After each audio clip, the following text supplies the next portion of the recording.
So we have a question from this mic here. Sure. I just first like to say thank you for coming here. And my name is Puya. So I'm a student drama. And I come from Iran, not Iraq. Iran, the old name Persia. So I come from a religious family. My family are Muslim. But I was born as a Muslim. But I didn't want to born as a Muslim because, so as a family I born. But still I haven't accepted Islam because of some certain points. My main question was about the time, like ancient time, back to the 1,000 years ago, when the time the Islam come to my country and we became a Muslim. So as I read in the history and those kind of stuff, I found it out that the Arab countries, so they attacked my country and they invade my country and they brought Islam by force without my king accepted. So Persia was an old country and it was the most civilized country from the ancient time until now. We believe a real God, we were worshipping a real God, and our religion was Zartosh. So he was a prophet also. So we believe in good deeds, good thought, good words. So even Cyrus the Great, he was the king of the world, and he was doing a lot of good things. Even some people, they was confused that they called him Masih. He was doing many good things, but he was never said, I'm a prophet, I'm a God. But even though that king, when he attacked the other country, he never killed a civilian, he never raped a woman, and he never made them to change the religion. Even somebody was worshipping a cow, he respect for them, even though he was worshipping a real God. He could make them to worship also same as what is worshipping. But in the Islam way, if you're going to promote your religion, doesn't mean that you have to force it to somebody else or you have to make them to accept that religion. Because, human being means freedom. So anyone, they should have a right, human rights. So maybe those people, they didn't want that religion. So why they have to attack and, to bring it by force? That was the main question that make my heart a bit, to make me to my belief go down. So. Brother, are you Parsi? Pardon? Yeah, I'm from Fars. Are you a Parsi? You mean Farsi? Are you a Parsi? Are you a Zoroastrian? No, I'm not following any religion. You don't belong to any religion? I don't believe. But you said your parents were? My parents are Muslim, but because of this confusion and stuff, I never try to follow the religion. I just believe in real God and doing the good things. So you believe in real God and good things. What are the good things? Where do you get the good things from? Good things like I don't harm the others. Whatever I'm doing, not try to harm the others. That's the first thing. As much as you can do the good things, even helping the others, and believe in the real God, not worshipping a stone or leaf or whatever. And I believe God is single. So, but I didn't. So you have your own philosophy. So you want to bring a new religion. I'm not going to make any religion. I'm just following my brain because as I know, God gave us a brain. So I didn't make my mind busy by following the books. I always, when I was 10 years old, was just thinking until now even. So I tried to follow thinking, he's saying, God as long as not a stone. Who told you stone is not a God? Anyway, I'll answer your basic question. Your basic question is that Muslims came to Persia and they conquered and they forced people to accept Islam. So no one should force at all. I agree with you. Point to be noted is that today the media promotes that Islam was spread by the sword. I am aware that there are certain black sheep in the Muslim community and there are certain Muslim rulers who did wrong things. But as a whole, Islam was never spread by the sword. Islam was never spread by the sword. It's spread by sword. Sword. Sword means force. Force, yeah. Like you said, now Muslims came and conquered Persia, etc. You see everywhere it's happening. There are wars taking place. But in Islam, it's clearly mentioned in Surah Baqarah, chapter 2, verse number 256. La ikraha fid deen. There's no compulsion in religion. Truth stands out clear from error. What we see today, if we analyze, that we Muslims, we were the lord of the Arab lands for more than 1400 years. For the past 1400 years, the Muslims were the lord of the Arab lands. For a few years, the Britishers came. For a few years, the French came. But overall, the Muslims were the rulers of the Arab land. Yet today, there are more than 9 million Christians who are Coptic Christians. That means they're Christians since generation. If the Muslims wanted, they could have forced each and every non-Muslim to accept Islam at the point of the sword in the Arab land. These more than 9 million Coptic Christians, they are giving shahada. They are bearing witness that Islam was spread by the sword. We Muslims, we ruled India for more than 1,000 years. We ruled India for more than 1,000 years. If we wanted, we could have forced every non-Muslim Indian to accept Islam at the point of the sword. Today, more than 80% of the Indians are non-Muslims. These more than 80% non-Muslim Indians, they are giving shahada, they are bearing witness that Islam was spread by the sword.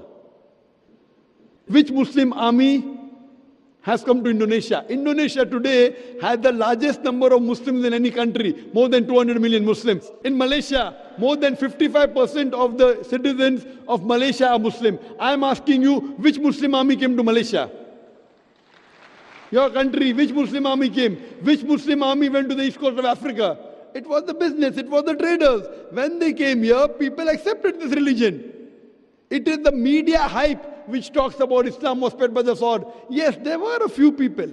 There were a few black sheep of the Muslim community. Brother, you asked the question, you're listening or you're raising the hand? Okay, sure. You asked the question, you gave the background, I listened to it, and now you want to raise your hand. I have not completed my answer. Okay, sure. Continue. If you ask the question, you should think. Because if you're thinking something, I'm a doctor. If you're thinking, that means you won't hear my answer. If I ask you to repeat, you won't be able to repeat 25%. So when you listen, you should give attention. I'm a doctor. I've done psychology also. So, this is the media hype. If you read Thomas Carlyle, historian, he writes in his book, Heroes and Hero Worship. He puts number one hero prophet as Prophet Muhammad Sallallahu Alaihi Wasallam. He's a Christian. He says, if every new idea originates in one man's head, it dwells alone in the full world. It will do little good if he takes up a sword and propagates it. You have to first get your sword. He's talking about sword of intellect. There was a survey done in the Plain Truth magazine, a survey in the increase of the major world religions in a span of 50 years. In a span of 50 years, from 1934 to 1984. In a span of 50 years, the increase in the major world religion. It came in Reader Digest, Almanac Yearbook, 1984. Number one maximum increase in religion, it's Islam, 235%.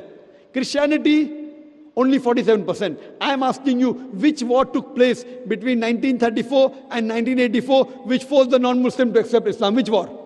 Which war?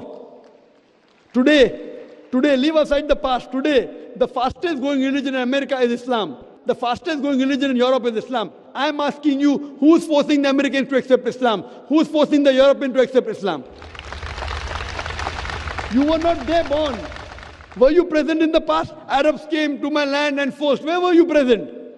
This is history. Many things in history is false. So that's what? Okay. A very famous historian, Dilese O'Leary, he writes in the book, Islam at the Crossroad, page number 8. He says, history makes it clear. History makes it clear that the legend of fanatical Muslims sweeping across the world, forcing Islam at the point of the sword, is the most fantastic, absurd myth that historians ever repeated. Who says that? Dilese O'Leary. History makes it clear that the legend of fanatical Muslims forcing Islam at the point of the sword over conquered races is the most fantastic, absurd myth that historians ever repeated. This is just in the media today. Muslim terrorist, Muslim terrorist. I am asking you, did any Muslim attack you in this country? No, never. But the media says Muslims are terrorists. Yeah, media is just nonsense. Yes, same way your history is also nonsense. When media is nonsense, the history is also nonsense. Some is correct, some is wrong. That's the reason, if you hear the answer, I would like to end my answer with the quotation of Dr. Adam Pearson. Dr. Adam Pearson says that people who worry that one day nuclear weaponry will fall in the hands of the Arabs, they fail to realize that the Islamic bomb has already been dropped. The bomb of peace. It fell the day Prophet Muhammad, peace be upon him, was born. Good. Thank you, doctor, for your answer. But the point is, I didn't get the right answer because that's not media. That's history. And history is not something that can be written the false way. Because if it be written the false way, it can be changed. But that was the true history in all over the world and is written everywhere. Brother, did you hear my quotation of Dilese O'Leary? Can you repeat it? Repeat what? Repeat Dilese O'Leary's quotation. I said it twice, not once, twice. Most of my answer was once. I said twice. Now repeat it. Repeat at least 50%. So what's the point of repeating that word? I want to know whether it went into your head or not. No, because that's what is in my head that is a history first thing. I am asking you, can you repeat the statement, the answer which I gave earlier? If you cannot repeat, that means it's useless me repeating the answer. You're not listening to me. You're thinking something. No, I'm listening to you. You're Can saying you repeat? that is made, that is can false, you that's the repeat history. the statement of DeLacy O'Leary, a very famous historian? No, I can. I'm saying it for third time. Listen to it and go behind the queue. DeLacy O'Leary says that history makes it clear the legend of fanatical Muslims forcing Islam at the point of the sword over conquered races is the most fantastic, absurd myth that historians have ever repeated. DeLacy O'Leary says history has been telling falsehood, and you're saying history, I believe in history. DeLacy O'Leary is saying that what history says that Muslims are forcing Islam at the point of the sword is the most fantastic myth that historians have repeated. So you have got influenced by the myth. So now think it's a myth and forget it and believe in the fact. The fact is you read the Quran, and inshallah I want you to revert to Islam. Revert back to the religion of your parents, inshallah. Okay. Okay, thank you. Thank you. In the unseen, and the unseen we only know through the Quran and the Sunnah. No person can know the unseen in its entirety except through the Quran and Sunnah. And we have Allah subhanahu wa ta'ala who has been very merciful to us to tell us what is happening in the unseen. Belief in the unseen is a very fundamental characteristic of a Muslim. And that's why at the very beginning of the Quran, in Surah Al-Baqarah, just after the opening Surah Al-Fatiha, the opening chapter, Allah subhanahu wa ta'ala describes the successful people.